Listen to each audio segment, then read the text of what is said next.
Good morning, everyone, and welcome to the Moose Minute Project here on July 1st, 2025. That is right. Holy cow, July already. Looks like it's going to be a beautiful day. Not a cloud in sight here in southwest Wisconsin. And, yeah. So what the hell's going on? That is the title, and that is my curiosity. Seeing a lot of things out of Monaco right now from a private, well, he owns a business in Monaco anyway. And as all of us know that in southwest Wisconsin, Monaco is one of those places that we all love to go snowmobile in and do all of that. And it's a huge tourism area as well. If you haven't seen any of the stories, a very liberal owner of Monaco Brewing Company is battling alongside of very far right extremes, the way it seems. The reason you don't know a lot about it is because it doesn't seem like the news companies are going there to find out what the hell's going on.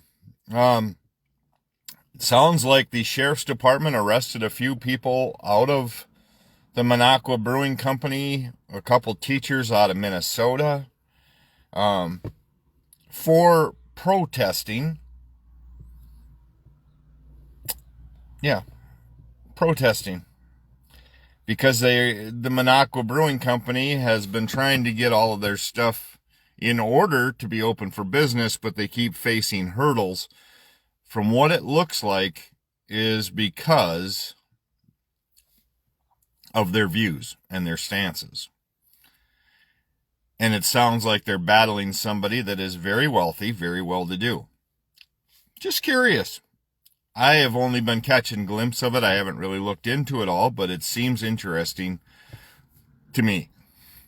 Just because of the theories behind it, and there obviously is more true, but I have noticed that what Monaco Brewing Company is posting seems legit, seems to have quite a good case on their hands for making it a lot harder for him to do his business and trying to make him cut corner or make him do more and above than any other companies have to. It's just kind of scary that when you look at that, the Monaco area, if that's truly all of it going on, and like I said, I think you're going to start seeing more and more of this as things get more difficult and things become a lot more hectic. I think you are going to see a lot of these play out. Kind of like now all of a sudden the savior Elon Musk, who, please, we all know what he was doing, what his business was, or what is now bashing the Republican Party because of this big, beautiful bill and all about the waste, fraud, and abuse. It interests me that that's the terminology that we are battling, and all the Republicans are all ecstatic about, oh, we're fighting waste, fraud, and abuse. If that's truly the case, then why are we still golfing, doing all the things? Well, Chris, you got to do that for PR. You got to be out. No, you don't. Let's focus on what we were all hoping for is, and unfortunately, like I thought, I had this pegged to that my gas money that I was going to spend would be the same. Went and bought groceries yesterday. Let's see here. We had about 15 items that came to $56. Yeah. Raspberries, $6.54. Blueberries, cherries are $3 a pound. Bacon is $4.88. Just a few things like that. If you listen to the radio at all, the beef market with calves and yearling, it's crazy. The absolute crazy what beef is going for. And we're wondering why. I'm not wondering why. But now we are possibly going to pass a bill that's going to hurt people medically, insurance-wise. And because the ones that are going to be affected, that 1.6 million or whatever they're talking about, is because of waste, fraud, and abuse. I was in charge of my mom when we were going through all her stuff, and I will tell you what. I am obviously not very smart because I couldn't figure out how to waste, fraud, and abuse anything amount of money that they get. And what we pay facilities and taking care of, there's no way.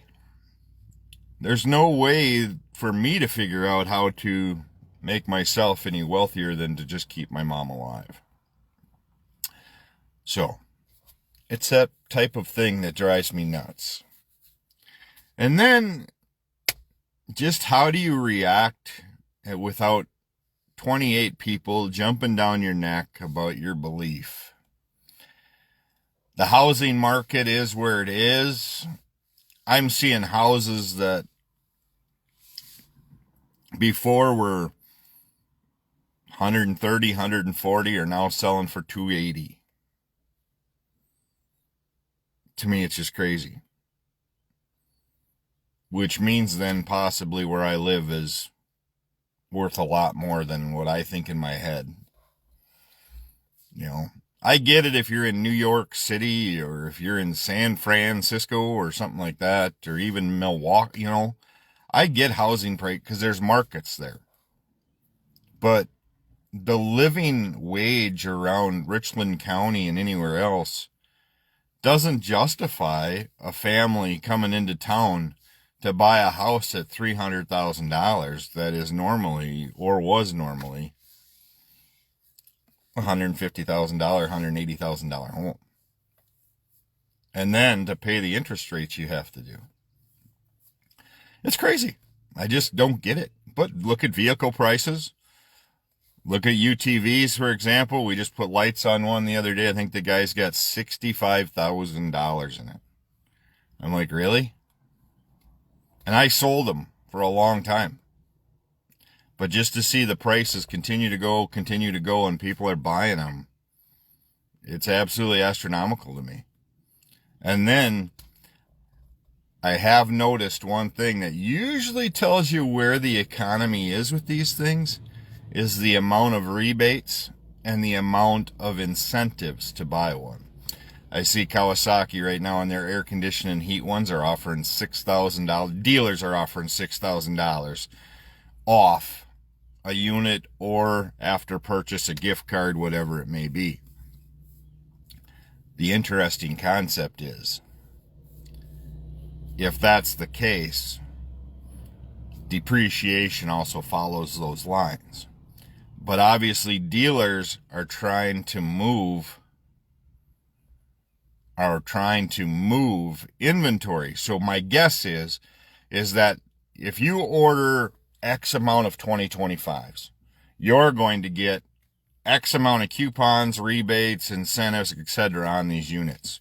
So now you're all of a sudden getting $6,000 off to try to sell these units. See, what happened was that 2020 unit sales blew through the roof. You couldn't keep stuff in stock. Just couldn't keep it. So dealers, of course, don't reevaluate that, or manufacturers don't. Manufacturers look at a dealer and go, oh, yeah, I suppose there was a special circumstance. They just said, here, this is what you sold in 2020. Now we're going to add 10% to that. And it still carried through 2021. Well, now manufacturing and everything is starting to catch up a little bit, or probably a lot now. I've been out of it a couple years. And you're starting to see that they got to keep up with manufacturers' orders in order to keep your manufacturing dealership as far as, or your company dealership. So if you're a Cowie dealer, you have to order X, or then all of a sudden, and you're not allowed to go backwards. So you have to keep ordering, and now rebates and incentives are going to continue to fill it in. You can try to convince me that, oh, everything is going to be so much better. I don't believe so. There is a crash coming, and unfortunately, I think it's going to come and hurt a lot of people. I was just talking to, in the port this morning, a bunch of farmers there, and they're talking about how their things are going to be coming around full circle to kick them right in the teeth. All the crops look good, though. I will tell you that on the way here. But that's where I'm at. I'm also, as a parent, I try to figure out how to be better at my job. And all my kids are, my youngest is 25. And I don't have the confidence that I did what I should have as a parent. Did I do everything I can? I guess they're alive and they're well and they're on their own. But that's one of the other things I'm struggling with. But that all is a struggle up here, and it just continues to bounce back and forth. And lately my brain has been kind of like a blender. I have not slept well for the last few nights. I just have a lot going on in my head, and I can't put it all out there because some of it affects other portions of my life. So we'll just keep marching on. And you are all right, Tim. Yeah, it's a retirement town. I get that. No, Plain is too. I understand. And my reassessment was done. I've been reassessed at my property, and you can try to tell me that, but it's they say it's worth to what I feel is quite a different number, but it is what it is. So, yeah, my reassessment went up a ton, and needless to say, so does everything else that way. But there we have it. You know, it's one of those things you always battle. I've been in fight or flight since I was probably 10 or 11. Probably even before then. That's just how it is for me. You just keep going forward, you keep doing things, and unfortunately, I'm wired to where I don't sit down and think about sometimes what I do, and then I try to correct it, and it still's not right. So, off we go. And I'm off to work. I'm going to start assembling tables today. I did a couple yesterday because our manufacturing right now is on full tilt. We are swamped. We are busy. Yep, still paying all the fees and everything else, all the tariffs and stuff, but it is what it is. We'll continue on and hopefully get out and golf more. The weather has been great. Hopefully the next couple days. Hopefully it stays this way through the 4th. A lot of times the 4th of July turns into a rain shower or cloudy and overcast, so you don't get to see all that. But hope you all have a great 4th of July week. And then that following there. But we will be back tomorrow morning with another Moose Minute project. But take a look at what's going on in Minocqua. It's an interesting scenario. I would just like other people's input too on that. With Minocqua Brewing Company and then those that are around Minocqua. I have a feeling that they are going to chase people out of that area. And that people, when you rely on tourism, you got to take it when you can. And it seems like they're playing ball with the wrong clients. So take a look and see what you think. Talk to you guys later. And thank you again for tuning into the Moose Minute Project. And as always, take time to bless somebody's day today.